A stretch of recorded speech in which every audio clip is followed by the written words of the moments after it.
Mrs. POV.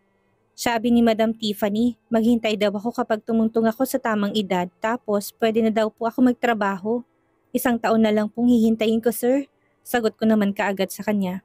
Hindi na siya umimik pa, tinuon na lang niya ang buo niyang atensyon sa kalsada kaya nanahimik na rin ako. Hindi naman nagtagal nakarating din kami kaagad sa bahay. Sir, thank you nga po pala sa phone. Nakangiti kong bigkas habang pagkababa pa lang ni Mang Fantasia, kaagad na itong nagpaalam. Mabilis na naglakad papasok ng bahay dahil gusto na daw nitong matulog. Kaya pala nananahimik kanina sa sasakyan habang bumabiyahe kami pa uwi dahil nakatulog na pala siya. You're welcome. Late na, magpahinga ka na rin. Bukas mo na lang kunin dito sa kotse ang mga gamit na nabili natin para sa'yo. Nakangiti niyang sagot sa akin. Isang alanganing pagtango na lang din ang naging sagot ko at kaagad nang naglakad sa daan patungo sa servant's quarter. Yun nga lang, nasa kalagitnaan pa lang ako ng aking paglalakad, hindi ko mapigilan na magulat nang biglang may humawak sa braso ko. Titili na sana ako ng malakas dahil sa gulat at mabuti na lang, naunahan niya akong magsalita. Hey, relax, ako to. Hindi ko naman akalain na ganito ka pala, kamagulatin. Narinig kong sabit ni isang familiar na boses. Mabilis ako napapihit paharap sa kanya at kahit na medyo madilim, sa bahagi ito ng bakuran ng bahay ay patay ang ilaw. Naninag ko pa rin naman ang gwapong mukha ni Sir Lucio. Sir, ano pang ginagawa niyo? Ginulat niyo naman ako? Bulalas ko. Sorry, sinundan talaga kita para i-make sure na safe ka. Nakangiti niyang sagot. Natigilan naman ako. Hindi ako makapaniwalang napatitig sa kanya. Bakit po? May aswang din po ba dito kapag gabi? Wala sa sarili kong tanong. Hindi na ako nakapalagpa nang bigla niya nalang pinisil ang ilong ko. May hina lang naman at hindi naman masakit. Kaya lang hindi ko pa rin maiwasan ng mapasimangot. Ewan ko ba? Aminado ako sa sarili ko na palagi ng loob ko sa kay Sir Lucio. Ang bait niya kasi eh. Hindi siya mag-e-effort ng kausapin ako ngayon kung hindi siya mabait. Anong aswang? Walang aswang. Nakangiti niyang sagot sabay lahad ng kanyang kamay. Nagtataka naman ako na patitig sa kanyang kamay. Give me your phone. Ilalagay ko lang ang number ko para kapag makita mong tumatawag ako, sagutin mo kaagad. Nakangiti niyang bigkas. Kaagad ko namang hinugot mula sa bulsa kong phone at binigay ko sa kanya. Tatawagan? Bakit pa po kayo tatawag ngayong nandito lang naman po ako sa bahay? Nagtataka kong tanong sa kanya. Basta. Teka lang, bakit ba ang dami mong tanong? Natatawa niyang sagot sa akin. Hindi na ako mimik pa, tinayaan ko na lang sa kung anong gagawin niya sa phone ko. Total, siya naman nang bumili nun para sa akin. Kaya bahala na siya. Here, from time to time magme-message ako sa'yo kaya sumagot ka ha. Nakangiti niyang bigkas sabay abot niya sa akin ng aking phone. Mabilis ko namang tinanggap yon kaya lang hindi ko inaasahan ang sumunod niyang ginawa. Naramdaman ko kasi ang mabilisang pagdampi ng labi niya sa pisngi ko. Tulala naman ako na patitig sa kanya. Hindi ko kasi inaasahan yun eh. Hindi ko akalaing magagawa niya akong halikan. Magre-react na sana ako kaya lang mabilis na rin naman siyang naglakad paalis. Wala sa sariling nasundan ko na lang siya ng tingin habang hawak kong pisngi ko kung saan dumampi ang labi niya. Ang weird talaga ni Sir Lucio. Bakit kinagawa niya akong halikan? Hindi kayo nagkamali lang siya? Baka naman iniisip niya na ako si Mang Fantasia. Pero hindi naman siya lasing ah. Isang mahinang buntong hininga ang pinakawalan ko bago ko ipinagpatuloy ang aking paglalakad. Pagkapasok ko sa loob ng kwarto namin ni Manang Petra, naabutan ko itong tulog na tulog kaya naman dahan-dahan ang bawat kilos ko. Naghilamos at nagtoothbrush lang ako bago ko nagpalit ng damit pantulog. Gusto ko pa sanang gumamit ng phone kaya lang nahihiya ako na baka may istorbo ko ang pagtulog ni Manang Petra. Kanina pa ako nakahiga pero hindi ko maintindihan ang sarili ko. Hindi kasi ako makatulog kahit na anong pikit ko sa aking mga mata. First time itong nangyari sa akin na para bang balisa ako at hindi makatulog. Kung bakit ba kasi hinalikan ako ni Sir Lucio sa pisngi kanina eh. Pakiramdam ko tuloy nagkadikit pa rin ang labi niya sa pisngi ko. Kaya ayaw akong dalawin ng antok. Para din nakaukit sa isipan kong kanyang mukha. Ang kanyang ngiti na siyang dahilan kaya lumilitaw ang kanyang biloy. Sa magkabilaan niyang pisngi na naging dahilan kaya gusto ko na lang sana siyang titigan. Wala sa sariling nakapako ang aking phone na nasa tagiliran ko lang. Narinig ko kasi ang mahinang tunog noon, kaya dali-dali kong binuksan habang nakatalukbong ako ng kumot. Baka magising si Manang Petra at mahuli ako nagising pa. Isa pa, hindi niya pa pala alam na may bago akong phone at tsak na magugulat siya kapag nalaman niyang binigyan ako ni Sir Lucio. Binuksan ang aking phone at kagad na rumihistro sa paningin kong notification. Kung saan may message daw ako. Pinakatitigan ko pa para basahin at hindi ko mapigilan. Ang pagguhit na masayang ngiti sa labi ko nang mabasa ko na kay Sir Lucio galing ang mensahe. Tinatanong niya kung natutulog na daw ba ako. Hindi ko naman malaman kung sasagutin ko bang mensahe niya. Kung sasagutin ko, ano naman ang sasabihin ko? Alangan namang sabihin ko hindi na ako makatulog dahil hindi siya mawaglit sa isipan ko. Mas nakakahiya yata yun. Ay, Sir Lucio, bakit bang pogit ang bait mo? Ayan, tuloy parang nagkaka-crush na tuloy ako sa kanya. Macy, ikaw ba yan? Bakit may ilaw ka pa? Hindi ka pa ba natutulog? Dali-dali kong itinaob ang aking phone hang marinig kong boses ni Manang Petra. Wala sa sarili na palingon ako sa kanya at napansin kong bumangon siya sa kanyang higaan at naglakad patungo sa banyo. Anong oras ba kayo nakauwi? Bakit gising ka pa? Nagtatakang tanong niya sa akin. Kakauwi lang po namin, Manang. Nakangiti kong sagot habang nanatili sa pagkakahiga. Ganun ba? Naku, tsak na pagod ka. Sige na, matulog ka na. Iwasan mo ng kakapuyat lalo na sa sitwasyon mo ngayon. Bigkas nito tuluyan ang pumasok sa loob ng banyo. Naiwan naman ako hindi mapigilan ang mapangitit muling nahiga ng maayos. Narinig ko na naman ang muling pagtunog ng aking phone pero binaliwala ko na yon. Bukas ko na lang babasahin dahil tama si Manang. Kailangan ko na talagang matulog. Halos alauna na pala ng madaling araw. Masyadong late na at ayaw ko na rin namang mapuyat. Nagtagumpay naman ako sa kakapilit ko sa aking sarili na matulog na. Nagising ako kinaumagahan na wala na si Manang sa kanyang higaan kaya dali-dali akong bumangon para makaligo na rin at makalabas. Buo na kasi ang desisyon ko. Bala kong tumulong-tulong sa mga gawain dito sa bahay para naman kahit papaano ay may ambag din ako. Saktong pagkaapak ng dalawang paa ko sa sahig, sakto namang narinig kong sunod-sunod na pagtunog ng aking phone. Wala sa sariling dinampot ko yon at gano'n na lang ang pamimilog ng aking mga mata nang makita kong nakarehistrong pangalan ni Sir Lucio sa screen. Dali-dali kong pinindot ang answer button at tinapat kong phone sa aking tenga. Hello po, mahinang sagot ko. Parang gusto kong kurutin ng aking sarili dahil halatang halata sa boses ko nakakagising ko lang. Hello May, good morning. Narinig kong bigkas ni Sir Lucio. Mula sa kabilang linya, nagtaka pa ako dahil imbis na Macy, naging May ang pagbigkas niya sa pangalan ko. Hindi ko rin alam kung guni-guni ko lang ba yon pero bakit parang ang lambing yata ng boses niya. At saka bakit ang aga niyang tumawag? Sir, kayo po pala. Naku, sorry po, kagigising ko lang po kasi. Teka lang, may kailangan po ba kayo? Kaagad ko rin sagot sa kanya. Nahihiya akong isipin na mas nauna pa yata siyang nagising kumpara sa akin. Nakakahiya. Baka isipin nila na abusado ako at it's okay. Pasensya ka na kung naistorbo kita. Hindi kita nakita kaninang umaga at kaya kita tinawagan dahil gusto ko lang namang marinig ang boses mo. Pampaboost energy. Bigkas niya.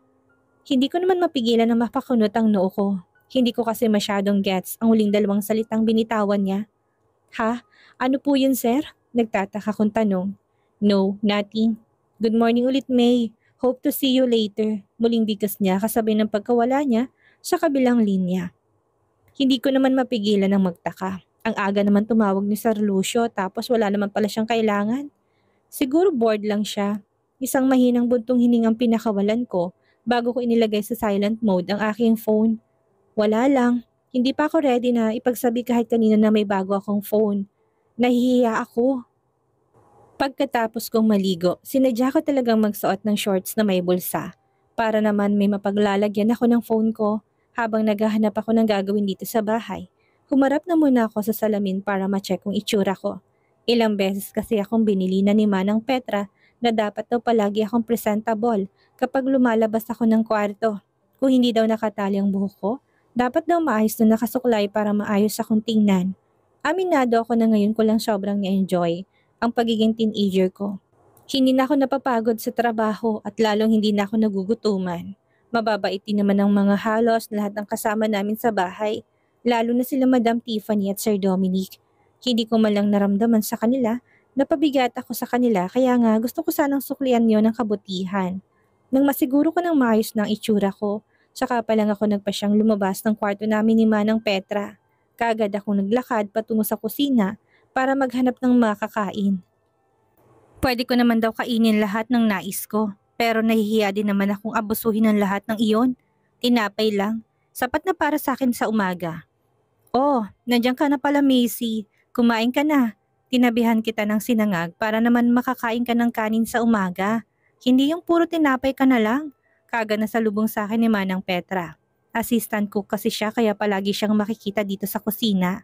Naku, salamat po Manang. Nagabala pa po talaga kayo. Nakangiti kong sagot sa kanya. Ayos lang. Ikaw talagang bata ka. Hindi ka pa nasanay sa akin. Teka lang, yung mga gamit pala na para sa'yo na pinamili niyo daw kahapon. Nandoon sa kwarto ni Ma'am Fantasia. Kunin mo na lang daw. Nakangiting bigkas niya. Wala sa sariling napatango ako. Alam ko kung anong items yon. Yun yung sandals na si Sir Lucio pa talagang nagsukat sa paa ko kahapon. Hay, feeling ko tuloy. Ang dami ko ng utang sa kanila. Pumesto na ako sa mesa at inumpisahan ko ng kumain. Sobra-sobra sa akin ang pagkain tinabi para sa akin ni Manang pero pinilit kong ubusin. Sayang kasi kung itapon lang. Dahil alam ko namang tapos ng kumain ng lahat, hindi na lang siguro ko kakain ng lunch mamaya. Pagkatapos kong kumain, nagboluntaryo ako na ako na lang ang maghuhugas sa lahat ng mga hugasin sa lababo. Nung una ay ayaw pong pumayag ni Manang Petra. At dahil napumilit ako, wala na siyang magagawa pa kundi ang hayaan na lang ako. Masaya naman ako dahil may nagawa din ako kahit na papaano para makatulong. Naku Petra, bakit may nayaang magugas siyang si Macy? Last na kaldero na lang hinuhugasan ko nang biglang pumasok si Manang Lami. Siya ang cook at pagkastigo kaagad kay Manang Petra ang unang lumabas sa bibig nito nang mapansin nito na nakapwesto ako sa harap ng lababo. Ayos lang po Manang Lami, kayang-kaya ko po ito, nakangiti kong sagot. Naku ikaw bata ka, kabilin-bilin na nila sir at ma'am na bawal ka parang magtrabaho. Ano na lang ang gagawin ng tagahugas kung tatrabahuhin mong trabaho niya? Hala sige, iwan mo na yan, sagot ni Manang Lami. Wala sa sariling napatitig ako kay Manang Petra at tinanguan niya lang naman ako. Kaya wala na akong choice kundi ang lumayo sa lababo at nagpunas ng kamay. Ang mabuti pa, puntahan mo na lang si Mang Fantasia. Tsak na hinihintay ka na noon. Sundin na lang natin ang nais nila madam at sir. Hanggat sinabing huwag ka magtrabaho, gawin natin. Nakangiting bigkas ni Manang Petra. Wala sa sariling napatango na lang ako at malungkot na naglakad palabas ng kusina. Napakabait na bata. Sayang nga lang at dapat sa mga ganyang edad, imbis na magtrabaho, dapat nasa eskwelahan siya. Narinig ko pang bigkas ni Manang Lami bago ako nakalayo. Malungkot naman ako napangiti. Kung matino lang sigurong ina ko, hindi malabong nasa eskwelahan sana ako sa edad kong ito. Kaya lang hindi eh. Ginawa akong alipin ng taong nagluwal sa akin dito sa mundo. Diretso ako na pumasok sa bahay at tinahakang hagdan patungo sa second floor. Kahit papaano, kabisado ko ng halos buong kabahayan sa pagsama-sama ko kay Mang Fantasia. Maswerte ako dahil hindi na iba ang turing nito sa akin. Feeling ko nga mag-best friend kami. Dahil kung wala itong pasok sa school, palagi niya akong pinapatawag at sa kwarto niya ako tumatambay. Malaki ang bahay ng mga Del Chavez, kaya nga ang dami nila sinasweldohang tagalinis eh. Sana lang talaga tumuntong na ako sa tamang edad para legal na ako makapagtrabaho. Pagkatapos kong malagpasan ng paikot ng hagdan, kaagad ko nang tinahak ang daan patungo sa silid ni Mang Fantasia. Diretso lang ang aking tingin nang makarinig ako ng mahinang kalabog. Wala sa sarili na patigil ako sa paghakbang at kaagad na inilibot ang tingin sa paligid. No, may nabasag ba? Mahina akong sabit habang isa-isa kong tinititigan ang mga nakasaradong pintuan. Pilit kong inaalis kung ano yung narinig kong ingay hanggang sumipad akong paningin ko sa isang pintuang nakaawang. Madaanan kong nasabing silid bagong silid ni Mang Fantasia. Dahil sa matinding curiosity, dali-dali akong naglakad patungo doon at tinulak ng kaunti ang nasabing pintuan. Sumilip at gano'n na lang ang panlalaki ng mga mata ko nang tumambad sa paningin kong isang tagpo na hindi ko inaasahan. Sino po kayo? Mahina akong sambit. Nakasalampak ang isang babaeng sexy sa sahig na halata sa mukha nito na may iniindang sakit. Gulat naman itong napatitig sa gawi ko at mabilis akong sinaysang pumasok daw ako. Macy, oh God, akala ko kung sino na. Come inside at isara mo ng pintuan, bilis! Bigkas niya na nahalata sa boses ang pagkataranta. Dali-dali naman akong pumasok sa loob ng silid at kaagad na isinara ang pintuan. Pagkapasok ko sa loob, pinakatitigan ko siya at ganun na lang ang panlalaki ng mga mata ko nang makilala kong kaharap ko. Si Sir AJ, ang kuya ni Mang Fantasia na nagdadalaga yata. Sir, ma'am, sir, taranta kong bigkas at hindi malaman kung saan siya hahawakan. Paano ba naman kasi? Hindi ko malaman kung ma'am or sir ba talaga itong si Sir AJ dahil sa mahaba niyang buhok at makapal niyang makeup. Tulungan mo muna ako makatayo. Please, ang sakit ng paa ko. Lintik, hindi ko naman nakalaing ma-out of balance ako. Daing niya sabay turo sa paa niya kung saan nakasuot siya ng sandals na may mahabang takong. Oo, sa sobrang haba nun talaga naman ay kahirap i-balance. Ano pong nangyari sir? Ma'am pala. Hala ka, huwag niyo pong sabihin na pabitin kong bigkas habang namimilog ang aking mga mata. Oo na, I am a gay. Mangako ka sa akin na wala kang pagsasabihan ng kahit na sino ha. Ako, ikaw at si Fantasia lang ang nakakaalam na isa akong sirena. Malamya niyang bigkas. Malayong malayo sa Sir AJ na nakikita kong kilos lalaki at barakong-barakong tingnan. Ha? Sige po. Sabi niyo eh. Bigkas ko habang hindi ko malaman kung saan siya hahawakan, kung paano siya patatayuin. Sir, teka lang, tanggalin na muna natin yung high heels mo para makatayo ka. Bigkas ko't kaagad na pumesto sa paanan niya. Sino ba naman kasing matinong tao ang nagsusuot ng pagkataas-taas na sandals? Pambihira. Thank you Macy. Mabuti na lang talaga't ikaw nakakita sa akin dahil kung si Daddy, malalagot talaga ako. Bigkas niya. Hindi ko naman mapigilan na mapangiwi. Hanggang ngayon din kasi, hindi kayang iproseso ng utak ko na ang isa sa mga anak nila Madam at Sir ay isa palang binabae. Sino ang nag-aakala na sa tikas at gwapo nitong si Sir AJ ay may tinatago din pala tong matinding sekreto? Pagkatanggal ko ng suot niyang sandals, saka ko siya inalalayang makatayo at inakay patungo sa kanyang kama. Walang tigil naman ang pagbigas niya ng katagang pasasalamat. Hihilutin po natin ang paa mo, sir. Ma'am, bigas ko. Naguguluhan tuloy ako kung anong itatawag ko sa kanya ngayon. Kay ganda pala nitong si Sir AJ kung magiging babae eh. Ang ganda ng mukha at ang kinis ng hita dahil sa suot niyang miniskirt. Stop calling me sir or ma'am for God's sake. Just call me AJ para hindi ka malito. Hindi pwedeng malaman nila daddy at mommy at kuya Lucio na bakla ako dahil tsak na malalagot ako. Maarte niyang bigkas, pati pananalita nito'y baklang bakla, napakalamya at napakaarte. Sige, kayo pong bahala. Bigkas ko, payag na lang ako dahil baka nga malito ako. Baka mamaya kaharap namin ang mga magulang niya, bigla ko na lang siyang matawag na ma'am. AJ na nga lang ang tawag ko sa kanya para safe. Imbis na sa kwarto ako ni Mang Fantasia pupunta, wala akong choice kundi ang manatili na muna sa kwarto ni Sir AJ para tulungan siya sa pagbura ng kanyang make-up. Pasikreto pa nga akong kumuha ng yelo sa kusina para ilagay sa talampakan niya na nag-umpisa ng mamaga. Tinulungan ko rin siyang burahin ang kanyang make-up at itago ang kanyang mga pambaklang gamit sa closet para hindi daw siya mahuli ng mga magulang niya. Ang ending, naging abala ko ng dahil kay Sir AJ. Napag-alaman ko din na maaga palang umalis sila Sir Dominic at Madam Tiffany ng bahay kanina kaya nagkaroon ng chance itong si Sir AJ na mag-practice kung paano rumampa dito sa silid niya. Lunchtime nang maisipan ko nang lumabas para ikuha sana ng makakain itong si Sir AJ. Kaya lang pagkalabas ko ng kwarto nito, siyang pagdating naman ni Sir Lucio. Seryosong mukha nito habang direktang nakatitig sa akin. Anong ginagawa mo sa kwarto ng kapatid ko? Seryoso niyang tanong sa akin na siyang naging dahilan, kaya bigla ako nakaramdam ng takot. Ano po? Tinutulungan ko lang po siya. Pautal-utal kong sagot. Sa totoo lang, ngayon ko lang nakita si Sir Lucio na para bang galit siya. Kaya naman hindi ko mapigilan na makaramdam ng pangamba. Kung mamalasin ka nga naman, sa dinami-dami ng pwedeng makasalubong sa paglabas ng kwarto ni Sir AJ, si Sir Lucio pa talaga na halatang bad trip. Tinutulungan? For what? Seryosong tanong niya sa akin.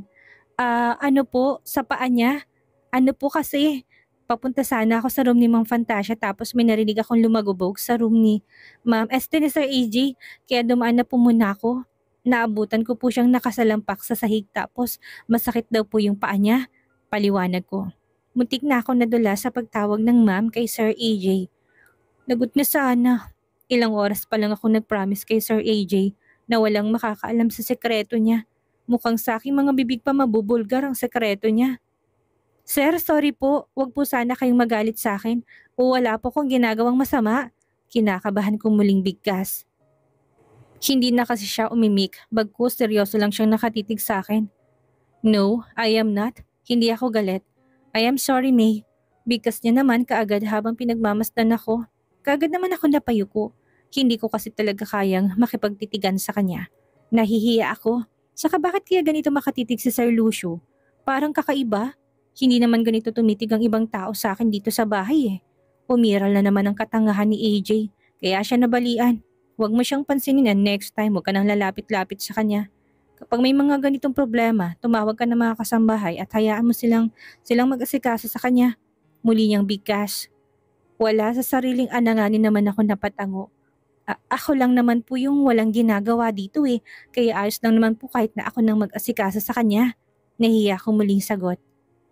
Para sa akin, wala naman talagang problema kung akong tutulong kay Sir AJ, lalo na't may pilay siya. Kaya lang, ayaw yata ni Sir Lucio. Bakit kaya? Even though hindi mo trabaho yan at isa pa, hindi ba't nagpapagaling ka rin? Seryoso niyang tanong sa akin. Magaling na po ako sir, saka kaya nga po nasa room niya po ako. Ikukuha ko po sana siya ng makakain dahil hindi niya daw po kayang bumaba. Kahit na hindi na siya mukhang galit, hindi ko pa rin maiwasang kabahan. Isang malalim na buntong hiningang narinig ko mula sa kanya. Mukhang hindi pa rin kumbinsido si Sir Lucio sa sinabi ko. Kapatid niya naman sana si Sir AJ. Hindi mo trabahong asikasuhin siya, okay? Iniwas lang kita sa mga posibleng mangyari dahil masyado ka pang bata. Seryoso niyang bigkas. Wala sa sariling napaangat ako ng tingin at direktang tumitig sa kanya. Po, ano pong ibig niyo sabihin? Kahit na bata pa po ako, kaya ko na pong gawin lahat. Halata sa boses kong pagiging proud habang sinasabi kong katagang yon. Isang malakas na pagtawa ang kaagad na kumawala mula sa kanya at mabilis na naglakad palapit sa akin. Sabay mahinang papisil sa ilong ko. Really? Kaya mo nang gawin lahat ng nais mo. Imposible yan, May. Hays, nakakatawa ka talaga. Parang kailangan ko na yatang higpitan ng pagbabantay sa'yo ha. Seryoso niyang tanong sa akin.